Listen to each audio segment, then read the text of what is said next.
Operation सिंदूर के बाद सेना प्रमुख उपेंद्र द्विवेदी का पहला बड़ा बयान, कहा कि आतंकवाद को हमेशा माकूल जवाब मिलेगा। जनरल द्विवेदी ने कहा कि सरकार ने हमें एक्शन लेने की पूरी छूट दी, देश की जनता भी हमारे साथ, ये जीत सेना के साथ साथ पूरे देश की।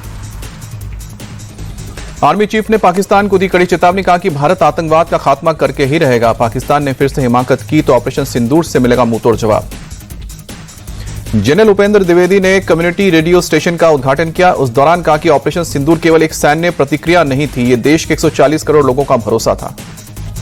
आर्मी चीफ ने उत्तराखंड के अग्रिम इलाकों का दौरा किया, जवानों से बातचीत कर हौसला अफजाई की, उनके समर्पण की सराहना की। आर्मी चीफ उपेंद्र द्विवेदी अपने दौरे के दौरान बाबा केदारनाथ के दर्शन के लिए भी पहुंचे।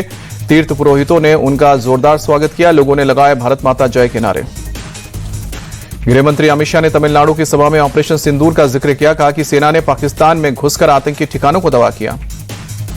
तमिलनाडु के मदुरै में गृहमंत्री अमित शाह ने चुनावी सभा को संबोधित किया, कहा कि अगले साल प्रदेश में बीजेपी एआईएडीएमके की सरकार बनेगी। अमित शाह बोले, मैं रहता दिल्ली में हूं लेकिन मेरा ध्यान तमिलनाडु में रहता है। सीएम स्टालिन ने कहा है कि मैं डीएमके को नहीं हरा सकता। सीएम स्टालिन के बयान पर अमित शाह ने जताई सहमति, कहा कि उन्होंने यही सही कहा कि मैं नहीं, तमिलनाडु की जनता उन्हें हराएगी। अमित शाह ने सीएम स्टालिन से अपनी डिमांड को दोहराया, कहा कि मेडिकल और इंजीनियरिंग की पढ़ाई तमिल में शुरू करें। मदुरै के मीनाक्षी अम्मम मंदिर में गृहमंत्री अमित शाह ने पूजा की, देशवासियों के कल्याण के लिए मांगा आशीर्वाद। केंद्रीय मंत्री अनुप्रिया पटेल बोली, ऑपरेशन सिंदूर देश की सुरक्षा और सम्मान से जुड़ा है, लेकिन विपक्ष राजनीति कर रहा है। जासूसी के आरोप में गिरफ्तार यूट्यूबर जसबीर सिंह उर्फ जान महल की आज कोहाली के कोर्ट में होगी पेशी। 2 दिन की पुलिस रिमांड आज हो रही है खत्म।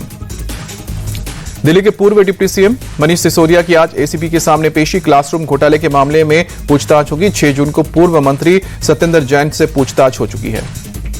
मुंबई में आज शिवसेना यूबीटी बीएमसी चुनाव के लिए प्रचार का आगाज करेगी। आदित्य ठाकरे मुलुंड में करेंगे शुरुआत, जनसभा को संबोधित करेंगे। महाराष्ट्र के गृह मंत्री नीतीश राणे को उनके बड़े भाई और शिवसेना नेता नीलेश राणे ने दिया जवाब, कहा कि नीतीश संभलकर बोले, उनके बयान से किसको फायदा होगा इसका भी ध्यान रखें। नीलेश के बयान का नीतीश राणे ने दिया जवाब, कहा कि नीलेश जी आप टैक्स फ्री हैं।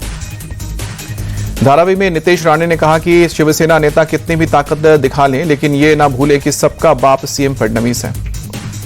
सीएम फडणवीस के लेख पर भड़के महाराष्ट्र कांग्रेस चीफ सपकाल, कहा कि सवाल चुनाव आयोग से था, वो जवाब क्यों दे रहे हैं। हर्षवर्धन सपकाल बोले, चुनाव आयोग में धांधली होगी तो हम चुप कैसे बैठेंगे, संस्थाएं नियम के अनुसार चलें। ईवीएम में गड़बड़ी के राहुल गांधी के आरोप पर बोले केंद्रीय मंत्री नित्यानंद राय, राहुल गांधी को खुद पता नहीं होता है कि वो क्या बोल रहे हैं।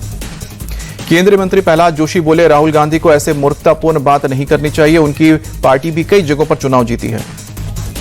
बिहार के उप मुख्यमंत्री सम्राट चौधरी ने राहुल गांधी के बयान पर कहा, कांग्रेस पार्टी के नेता राहुल गांधी को लोकतंत्र समझा नहीं आता है। सम्राट चौधरी का बयान, बोले कि राहुल गांधी को भारत के लोकतंत्र में इसलिए भरोसा नहीं है क्योंकि वो हार जाते हैं। टीएमसी नेता कुणाल घोष का बयान, सीएम ममता ने सबसे पहले वोटर लिस्ट में गड़बड़ी का मुद्दा उठाया।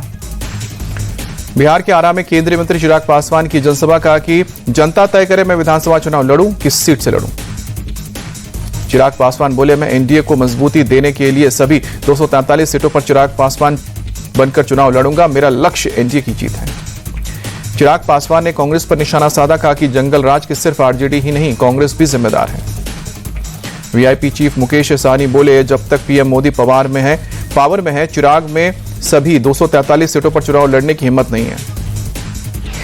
चिराग के ऐलान पर बोले जनसुराज चीफ प्रशांत किशोर, कौन कितनी सीटों पर चुनाव लड़ेगा जनता को कोई मतलब नहीं है।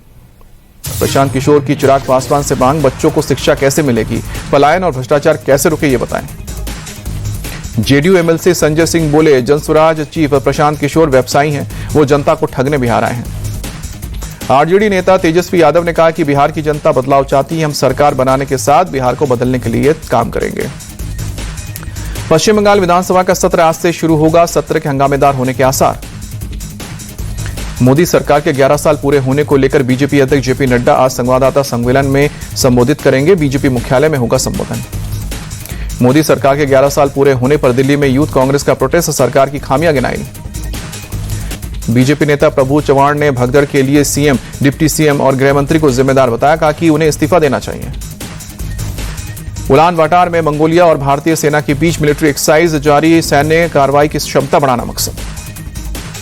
राजस्थान के भरतपुर में गुज्जर महापंचायत का आयोजन किया गया। महापंचायत के समाप्त होने के ऐलान से नाराज बड़ी संख्या में लोगों ने रेलवे ट्रैक पर जमकर प्रदर्शन किया।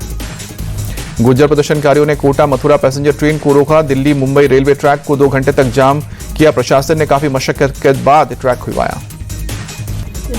आप सांसद संजय सिंह ने पीएम मोदी को लिखी चिट्ठी, कहा कि दशकों से बने घरों को तोड़वा दिया गया है, जहां झुग्गी वहीं मकान के नारे का क्या हुआ। दिल्ली के मंत्री आशीष सूद बोले, अवैध झुग्गियां पिछली सरकार में हटनी चाहिए थी, लेकिन दिल्ली का विकास इनको अच्छा नहीं लग रहा।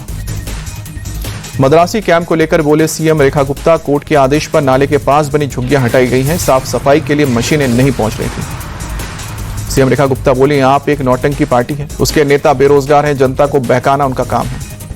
सीएम रेखा गुप्ता ने शालीमार बाग में कई विकास परियोजनाओं का उद्घाटन या शिलान्यास किया। हैदरपुर में 24 सीटर जन सेवा शिविर की आधारशिला रखी। विश्वास के 100 दिन प्रोग्राम में शामिल हुई सीएम रेखा गुप्ता, 100 दिन के काम के बारे में बताया। औरैया में किसान सम्मान सेरेमनी आयोजित, सीएम योगी ने प्रदर्शनी में लगे कृषि उत्पादों को देखा। सीएम योगी ने कहा कि किसानों की मेहनत को खेतों में लहलाते देखा, किसानों के लिए मकई कैश क्रॉप है। सीएम योगी ने 2017 से पहले के दौर को याद दिलाया, कहा कि किसान सुसाइड करते थे, गन्ना किसानों को उचित मूल्य नहीं मिलता था। हरिद्वार में धन्यवाद रैली के दौरान किसानों पर हेलीकॉप्टर से फूल बरसाए गए। सीएम धामी ने किसानों को संबोधित किया। सीएम धामी बोले, यूसीसी किसी धर्म के खिलाफ नहीं है, कांग्रेस ने 60 साल सिर्फ वोट बैंक की राजनीति की है।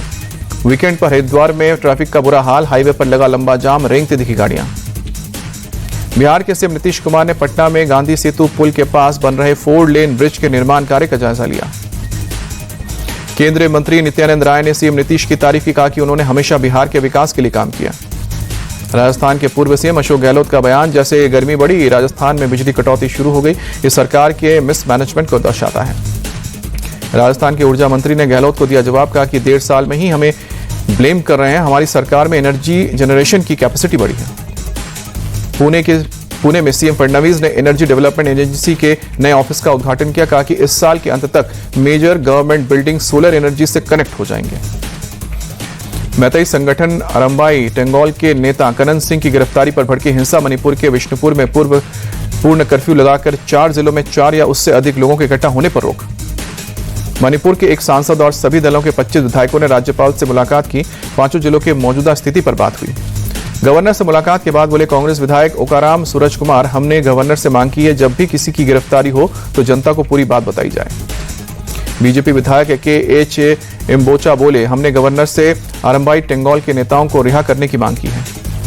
बकरीद पर अवैध रूप से मवेशियों को काटने पर एक्शन, असम पुलिस ने 16 लोगों को पकड़ा।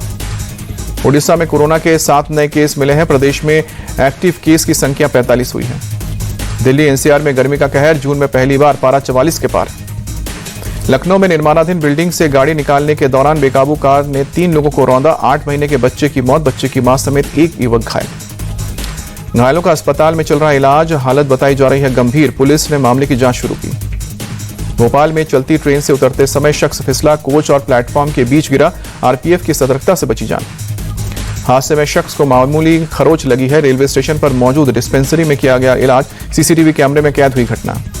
दिल्ली के दिलशाद गार्डन में बड़ा हादसा, चार्जिंग के लिए रखे 2 ई-रिक्शा में आग लगने से 2 लोगों की मौत। मौके पर पहुंची दमकल की टीम ने आग पर काबू पाया। पूरे मामले की जांच जारी। मध्य प्रदेश के बहरानपुर में एक कपड़ा फैक्ट्री में लगी भीषण आग, आसमान में उठा धुएं का गुबार। आग लगने के बाद पूरे इलाके में अफरा तफरी मची। दमकल की गाड़ियों ने कड़ी मशक्कत के बाद काबू पाया। जम्मू कश्मीर के रियासी में जंगल में लगी आग, काफी बड़ा इलाका चपेट में आया। घंटों की मशक्कत के बाद आग पर काबू पाया गया। वन विभाग के साथ स्थानीय लोगों ने चलाया अभियान। कर्नाटक के धारवाड़ में हुई भारी बारिश से कई इलाकों में जलभराव से जनजीवन बेहाल। दिल्ली में 9 साल की बच्ची से हैवानियत के खिलाफ लोगों में आक्रोश, आरोपी नौशाद अब तक पुलिस की गिरफ्त से बाहर। नौशाद के एनकाउंटर की मांग। दिल्ली के पहाड़गंज में एक होटल में सरिका नाम की लड़की का मिला शव। अपने दोस्त सचिन के साथ होटल में रुकी थी। पुलिस ने होटल से सबूत जुटाए।